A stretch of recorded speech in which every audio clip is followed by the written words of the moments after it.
E seguindo aí o cenário apresentado pela Mariana Lemos, nós vamos conversar com a Denise Montovani, pós-doutora em Ciência Política pela Universidade de Brasília. Bom dia, Denise, tudo bem? Bom dia, Rodrigo. Bom dia aos ouvintes da Rede Brasil Atual, do Jornal Brasil Atual também. É um prazer estar aqui com vocês no dia de hoje.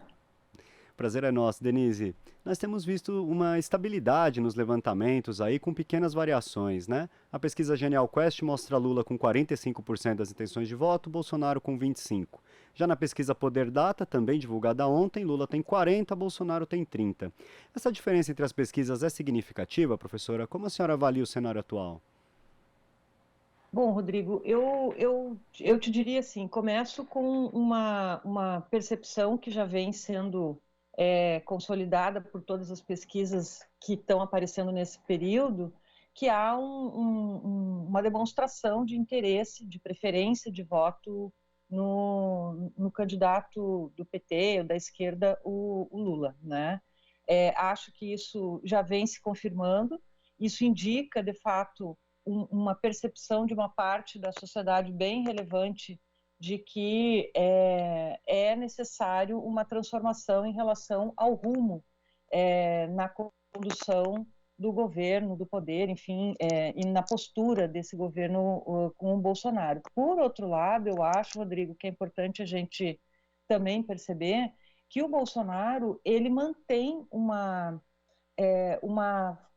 uma intenção de voto num nível bastante elevado, se a gente for considerar o que a gente tem vivido no país, né, a desestruturação institucional, a perda, né, da população em geral de emprego, de renda, de qualidade de vida, e parte dessas questões todas envolvendo, inclusive, o próprio período da pandemia e o negacionismo em relação ao tratamento da pandemia e da Covid no país, enfim. Então, apesar de todas essas questões que atingem a nossa vida, o nosso cotidiano de forma diferenciada, mas atinge a todo o país, o Bolsonaro tem 25%, 26%, dependendo do instituto.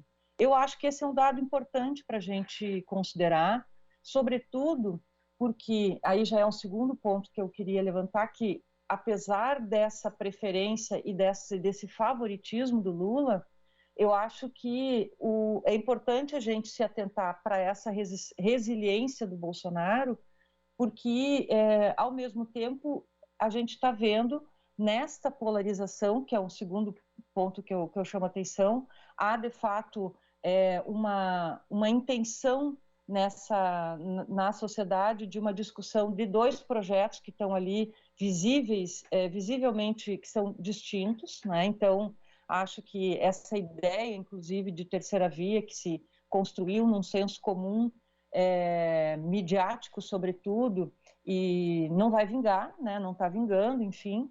Mas eu acho também que a gente tem um problema, uma preocupação a mais, que assim, nós estamos ainda num período muito pré-eleitoral, né? E a gente está lidando com duas características de candidaturas muito distintas. Uma delas, que é uma candidatura dentro do campo democrático, que respeita as regras, respeita as leis, que se coloca dentro de um conjunto de preocupações, de compromissos republicanos, que é a candidatura do Lula, e tem uma outra candidatura que, apesar de ser, esse senso comum tratar como parte do sistema, ela é uma candidatura antidemocrática, autoritária, e eu vou usar aqui alguns elementos que tem um livro que tem feito bastante sucesso, Como as Democracias Morrem, que é um estudo sobre o processo de degradação democrática nos Estados Unidos, mas que se aplica muito na nossa conjuntura também, que é o que é essa candidatura antidemocrática? É uma candidatura que não respeita as regras, que não tem compromisso com as leis, que questiona os resultados quando não são favoráveis a si, né? Nega legitimidade para os seus opositores, é constituída de mentiras, né? Fake news, enfim. Então, essa é a candidatura do Bolsonaro. Esse é um elemento que, para mim, eu acho que é importante de a gente ter no nosso cenário, porque a gente está num momento ainda muito pré-eleitoral, onde as características antidemocráticas que o Bolsonaro implementa no seu cotidiano e anuncia que fará no seu processo de campanha eleitoral, a gente não sabe até que ponto e a profundidade da violência que ele pode produzir. Nós vimos o que aconteceu em 2018. Então, eu acho que, assim, apesar desse favoritismo, eu diria que a gente tem outros elementos e outras variáveis para considerar daqui até o resultado eleitoral e que são elementos muito relevantes. Eu diria até, em algum aspecto preocupante, que é esse elemento antidemocrático da candidatura que vai se opor ao Lula, porque isso implica em a gente ter as instituições republicanas e democráticas do Brasil muito atentas, ter a sociedade civil muito atenta, porque não é uma eleição como as outras, na minha opinião, não será uma eleição como as outras. Professora, a senhora apontou aí diversos aspectos, né? Temos essas questões da inflação, o desemprego, a pandemia e Rodrigo, eu temos... perdi o áudio. Eu não consigo te ouvir, Rodrigo. A professora está com um probleminha para nos ouvir. Vamos ver se a gente consegue solucionar rapidamente. A senhora ouve, professora? Aparentemente não. Tivemos de novo esse problema do áudio. Nós vamos retomar a nossa conversa com a professora doutora Denise Mantovani. Denise, você está conseguindo me ouvir agora? Sim, Rodrigo, agora estou ouvindo direitinho. Obrigada. Maravilha, obrigado você. Denise, a gente tem visto aí nos últimos dias os bolsonaristas apelando à pauta de costumes, né? Sem conseguir dar uma resposta aos problemas do país.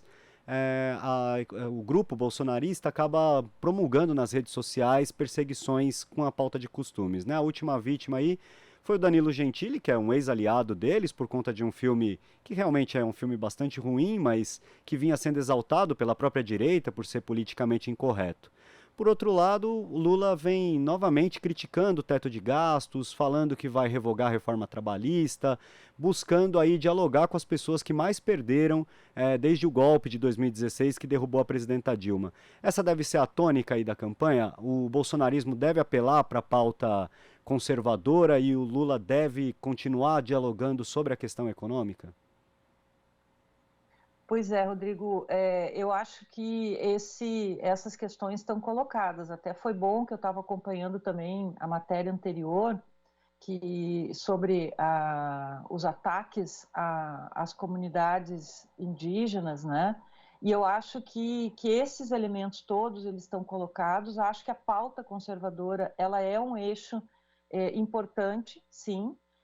Inclusive, vocês têm hoje uma matéria na Rede Brasil Atual, que é bem interessante, de uma pesquisadora, a Magali Cunha, que chama atenção para tanto o índice de intenção de voto e a disputa no campo religioso que faz o Bolsonaro, né? E faz por esse caminho que você está comentando, que é o da manipulação do medo, o da construção de fake news, o das mentiras, né?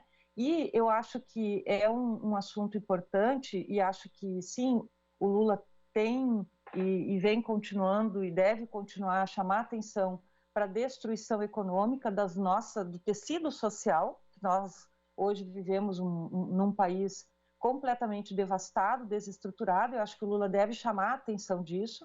O Bolsonaro vai tentar fugir disso, como ele sempre faz, olhando para um caminho em que é um terreno movediço, né? Porque ele, como eu estava dizendo antes, como ele é um sujeito antidemocrático, ele não respeita nem as regras e nem os fatos, né? Então, como ele disse alguns dias atrás, que o Brasil tinha o menor preço da gasolina no mundo, e nós com a gasolina a 8, em alguns lugares, chegando a R$ 10 o litro, né?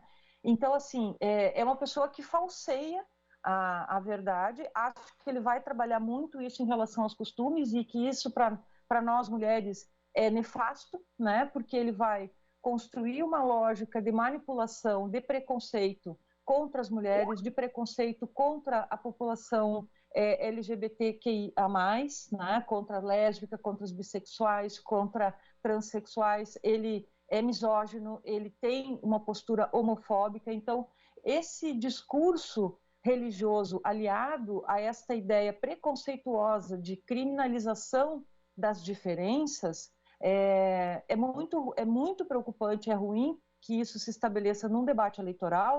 Por quê? Porque o Lula vai precisar, para além da denúncia, que é mostrar a realidade social e econômica que nós vivemos hoje e os compromissos que ele vai assumir em relação a isso, terá que também se proteger de um discurso que vai tentar enquadrá-lo num comportamento e numa retórica conservadora, reacionária, né?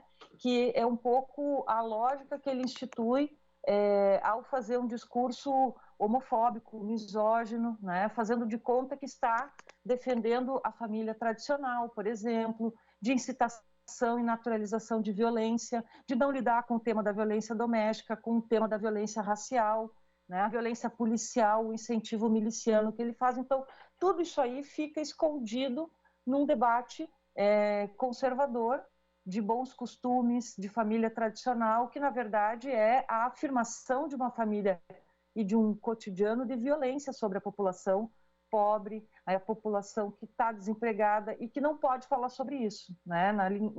A tentativa que eu imagino que o Bolsonaro vai fazer é desviar essa discussão para uma discussão de uma agenda não só conservadora, mas de mentiras, né? Como é esse caso da ideia do filme, que eu só li as críticas, não vi o filme, mas percebo isso que você está falando, que é um filme que talvez seja questionável a sua qualidade, mas nem por isso hoje a gente visivelmente percebe que é uma tentativa de manipular o que ontem eles acharam graça, hoje já não vale mais, porque é uma retórica eleitoreira, né? Para discussão e para debate eleitoral. Pouco ajuda na consolidação de uma opinião pública mais consciente sobre questões relevantes. Certamente, o que a extrema-direita tem feito é justamente isso, né? Bagunçar o cenário, bagunçar a discussão para não se discutir os problemas efetivos e a gente fica girando aí em torno desses temas que não agregam e que só levam a mais violência, mais debates infrutíferos, né? Denise, agradeço sua participação de hoje aqui no Jornal Brasil Atual e um bom dia para a senhora.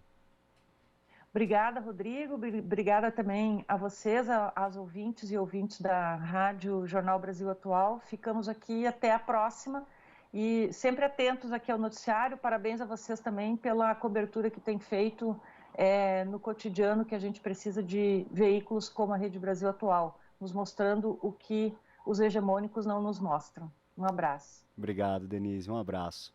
Conversamos aqui com a pós-doutora em Ciência Política pela Universidade de Brasília, Denise Mantovani. Você está ouvindo Jornal Brasil Atual. As notícias que os outros não dão.